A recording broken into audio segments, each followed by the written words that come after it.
शिराळा तालुक्यातील मंदूर येथे ऊसाच्या शेतात ऊस तोडत असताना काल सकाळी 9:30च्या सुमारास गवारेड्याने हल्ला करून 2 तरुण शेतकऱ्यांना गंभीर जखमी केले होते. त्यांच्यावर कृष्णा हॉस्पिटल कराड येथे उपचार सुरू आहेत. सदरच्या घटनेने परिसरात भीतीचे वातावरण पसरले असून शेतात काम करणारे शेतकरी, शाळेत जाणारे विद्यार्थी आणि एकंदरीत सर्वच ग्रामस्थांच्या जीविताचा प्रश्न निर्माण झाला आहे. अभयारण्यात सोडण्यात आलेल्या हिंस्त्र प्राण्यांपासून लोकांच्या बचावासाठी काहीतरी उपाययोजना करा, अशी मागणी येथील नागरिक गेली 2 वर्ष जोमाने करत आहेत. परंतु वन विभाग मात्र झोपेचं सोंग घेतल्यासारखं करून त्या मागणीला वाटाण्याच्या अक्षता दाखवत आहे. काल घडलेल्या घटनेचे गावात आणि परिसरात तीव्र पडसाद उमटले आहेत. कारण 12 तास उलटायच्या आधी परिसरातील दुसरा हल्ला म्हणजे येथील नागरिकांची सुरक्षा रामभरोसे अशी स्थिती निर्माण झाली आहे. आमच्या सुरक्षेचं काय याचा जाब वन विभागाला विचारण्यासाठी गावातील सर्व ग्रामस्थ वन विभागाच्या वारणावती येथील कार्यालयाच्या आवारात मोठ्या संख्येने जमा झाले होते. आम्ही शेती कशी करायची, आम्ही शाळा कशी शिकायची, आम्ही मोलमजुरी कामधंदा कसा करायचा, या सगळ्या समस्या आमच्या जीवनात तुमच्या या प्राण्यांच्यामुळे निर्माण झाल्यात. तुमच्या पर्यटन विकसित करण्याला आमचा विरोध नाही, ते व्हावे याबाबत आमचे दुमत असण्याचे कारणही नाही.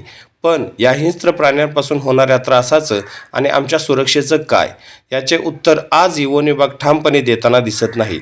मग सांगा आम्ही जगायचं कसं? पर्यटन तुमचं आणि मरण आमचं. सह्याद्री न्यूजसाठी शिवाजी नांगरे, शित्तूर वारण. तुमच्या त्या बस चालत्या ना, तुमचं पर्यटन ते बंद करा. 10-15 जण आमची जगत होती ते तुमच्या नलवडे साहेबांना बंद केली. आमच्या गावच्या गाड्या 30 सडत पडल्यात आहे. तयार कराय तुम्ही लावल्यासा, बंद कराय तुमच्या नलवडे साहेबांना सगळं वाटवं केलंय मंजूरचं. तुम्ही साहेब नवीन आहे, तुम्ही तसं काय करू नका. आमच्या पोरांची व्यवस्था पहिली शाळेची करा, नाही तर आमची घरं सगळी ताब्यात घ्या आणि आम्हाला आपला निर्वाह भत्ता द्या. आम्हाला कुठं जायचं ते सांगा. हो यशोदाबाद थांबा. तुम्ही महत्वाचा विषय पोरांच्या शाळेचा आहे.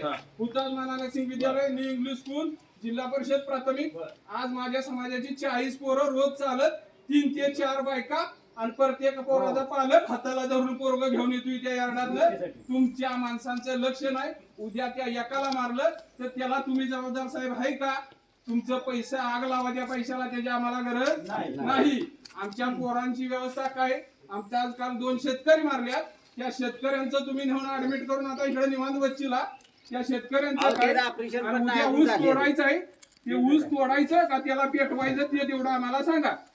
महत्वाचा मुद्दा पोरांच्या शाळेचा आहे. काय सांगणार आहे ते सांगा. इथं आमच्या गावची सगळी गावाची लोक आहेत. पोरांचा शाळेचा विषय 1 किलोमीटर पोरं शाळेला चालत रोज सकाळी जातात 10 वाजता. याची उपाययोजना सांगा. तुमच्या पर्यटनच्या बस बंद करा. पोरासनी शाळेला आमच्या नेऊन शाळा शिकवू द्या. आता बोटावली बोलायचं